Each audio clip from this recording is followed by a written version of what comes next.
Family by academically. Hi pharmacist, family by academically में आपका स्वागत है। एंड जीपैट पे बहुत सारे वीडियोस हम लेके आ रहे हैं आपके लिए, सो that you have an awareness कि जीपैट एग्जाम कैसा गया, व्हाट वर द रिएक्शंस, क्योंकि सब लोग सीबीटी मोड पे एग्जाम देके आ रहे हो और पेन पेपर मोड पे ऐसा होता है कि एक सेंटर पे you have a question paper. So when you come out of the centre and you have a question paper in your hand, then you can discuss the questions, है ना, कि मैंने ये किया, मैंने वो किया, this was the answer, what do you feel is the answer. Also when you come back home you can check and you can relate कि अच्छा ये आंसर था, अच्छा ये आंसर वैसा था। बट यहाँ पे सीबीटी कंप्यूटर बेस्ड टेस्ट में you do not have that option.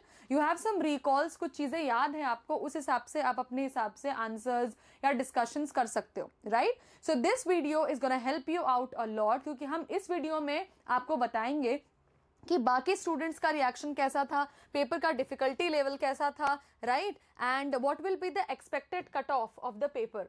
So basically in this particular video we'll be having a detailed student reaction, a detailed expected cutoff point, कैसा रहा पेपर, बाकी student के क्या reaction थे, ताकि आप अपनी चीजें एनालाइज कर पाओ कि आप किस लेवल पे हो, आपको किस लेवल के मार्क्स, परसेंटाइल एंड रैंक आएंगे. So let's begin with our video. Alright, so let's talk about the GPAT exam 2025 difficulty level, है ना. उसके बाद हम बात करेंगे ओवरऑल एनालिसिस की कि पेपर कैसा रहा. Then we'll talk about the expected cutoff and the student feedback and the insight. तो ये पूरी एग्जाम इंफॉर्मेशन आपको मिलेगी इस पर्टिकुलर वीडियो में by family by academically. Okay, next. तो आते हैं फर्स्ट रिएक्शन पे. So as you all can see the first reaction, तो ये था इनिशियल रिएक्शन. स्टार्टिंग में जब बच्चे एग्जाम सेंटर से बाहर आए, team academically was there in every centre, almost all the GPAT centres में हमारी टीम गई थी, है ना, टू जस्ट चेक कि कैसा रिएक्शन था बच्चों का. Were they happy with the paper और not, were they very sad और डिप्रेस्ड, और was the paper not according to what they had expected, है ना. तो this was the reaction which we got. तो स्टार्टिंग में इनिशियल में जब स्टूडेंट्स बाहर निकल रहे थे, तो the initial reaction was students shared mixed responses post exam. Exam के बाद उन्होंने बहुत ही मिला जुला रिस्पॉन्स हमें दिया. कुछ बच्चे ऐसा हमें हमारे you know the people who went to the centre they told me कि कुछ बच्चे बोल रहे थे कि हाँ द पेपर वाज गुड, है ना, हमने अपना पेपर अच्छा दिया. Some of the people were not very happy with the paper and they were not very happy with the experience they had in the GPAT exam. But मुझे जहां तक लगता है कि कहीं ना कहीं ये चीज आपकी खुद की तैयारी पे भी डिपेंड करती है, right? If you have prepared well, if you are well versed with the core topics, if you have a proper idea of the allied subjects and you're constantly watching videos, क्योंकि हमारे mind trigger से जो हमने आपके लिए marathon चलाया था, जो माइंड ट्रिगर्स हमारा प्रोग्राम चला था free of cost for the GPAT preparation, उसमें से बहुत सारे क्वेश्चंस आए थे. Like spurious drug was a question. Then there was a question on the SN1 reaction and SN2 reaction also. Okay, so a lot of questions were there and Walden inversion से एक question आया था. So students shared a very mixed response post exam. Okay, some found it moderate with surprises, है ना. कुछ को लगा, क्योंकि बहुत क्वेश्चंस, कुछ क्वेश्चंस ज्यूरिस्प्रूडेंस से भी आए थे, तो जो हमारे स्टूडेंट्स थे हमने उनको ज्यूरिस्प्रूडेंस की अलग से क्लास दी थी. But there are some students who do not read these subjects thinking that okay acts and all, years and all would not be asked in the GPAT exam. But the people who are preparing for NIPER, very very important बात आपके लिए जो है वो है कि देखो कि जीपैट का पेपर ऐसा आया था, तो नाइपर का paper will be a bit tougher. If the GPAT paper was this, NIPER paper will be a bit tougher.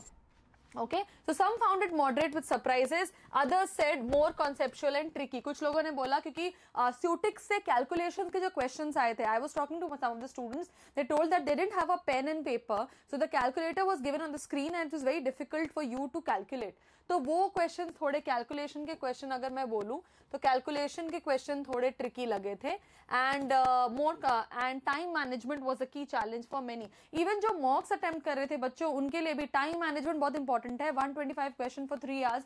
तो मैनेजमेंट के साथ मैंने हमेशा आपको बोला है पहले भी कि टाइम मैनेज करते चलो. तो अगर टाइम आपके पास सही आ रहा है और क्वेश्चन नंबर आप सही से कर रहे हो, तो ये चीज आपको नाइपर के लिए भी याद रखनी है and also for the rest of the exam. That is very very important. ठीक है, अब चलते हैं डिफिकल्टी लेवल पे सेक्शन वाइज. तो let's talk about the section wise analysis of the paper. Pharmacology से बच्चों, फार्माकोलॉजी से डिफिकल्टी लेवल वाज मॉडरेट. तो इसमें से ज्यादातर क्वेश्चन आए थे आपके concept based and some tricky MCQs were also there. Okay, so concept based भी आए थे and some tricky MCQs were also there. ये आप देख रहे हो फार्माकोलॉजी की हम बात कर रहे हैं, फार्माकोलॉजी की। अगर आप फार्मास्यूटिक्स की बात करो तो मॉडरेट टू टफ पेपर आया था फार्मास्यूटिक्स में, एंड कैलकुलेशन हैवी आए थे, बहुत ज्यादा हैवी कैलकुलेशन आए थे आपके। The calculation was very heavy and it was very time taking. The ceutics was a bit time taking as the students told us. Next you talk about pharmaceutical chemistry. तो if you talk about pharmaceutical chemistry, तो pharmaceutical chemistry से थोड़े easy question आए थे। It was round about easy to moderate and mostly direct questions आए थे, ठीक है। सो केमिस्ट्री से the questions were very direct, है ना, मोस्टली डायरेक्ट क्वेश्चंस आए थे and it was easy to moderate. और लास्ट कोर सब्जेक्ट अगर आप क्लिनिकल फार्मेसी की बात करो, क्लिनिकल फार्मेसी से भी मॉडरेट क्वेश्चंस आए थे, as you can see clear. So that you usually क्या होता है एमसीक्यू में ना, there are two options which are totally wrong and the main target is between two options which are very much near. तो अगर आपका concept clear होगा ना, if everything is very clear in your mind, तो फिर आपको sort करने में इजी होगा कि अच्छा this is the right answer, and ऊपर वाला नॉट कंप्लीटली रॉन्ग बट हाँ ये गलत है, not completely right also. So overall level was moderate to tough, right? And required solid conceptual clarity and revision. Okay, now let's talk about the expected cutoff. So as you all can see, for the general category and EWS it is 145 to 155 expected cutoff rank, sorry marks. और ये हमने trend के basis पर बनाया कि 22, 23, 24 में ये trend था तो 25 में भी ऐसा ही होगा। OBC marks can go up to 135 to 145 and SC ST cut off can go up to, तो ये जीपैट का क्वालिफाइंग कट ऑफ है, right. GPAT qualifying total marks is 500, but GPAT में रैंक मैटर करती है ना कि marks. This is for qualifying, okay. Official cut off में वेरी बेस्ड ऑन नॉर्मलाइजेशन, तो प्लीज याद रखना ये एक्सपेक्टेड कट ऑफ है guys, this is written here expected cut off. ये एग्जैक्ट कट ऑफ अभी NBMS ने रिलीज नहीं की है, ठीक है।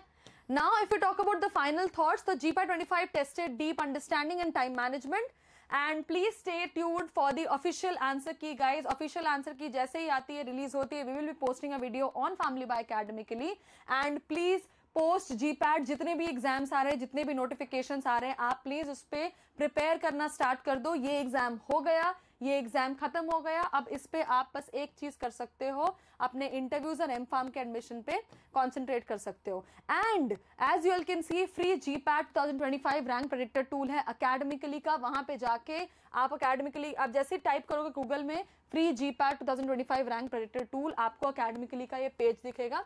यहाँ पे you can put your name, your email address and your phone number, and नीचे में प्रेडिक्ट माई रैंक पे क्लिक करके on the basis of artificial intelligence आपका रैंक आपको प्रेडिक्ट हो सकता है, आपको पता लग सकता है, and you will definitely get to know कि हाँ अब मैं GPAT क्वालिफाई करूंगा कि नहीं।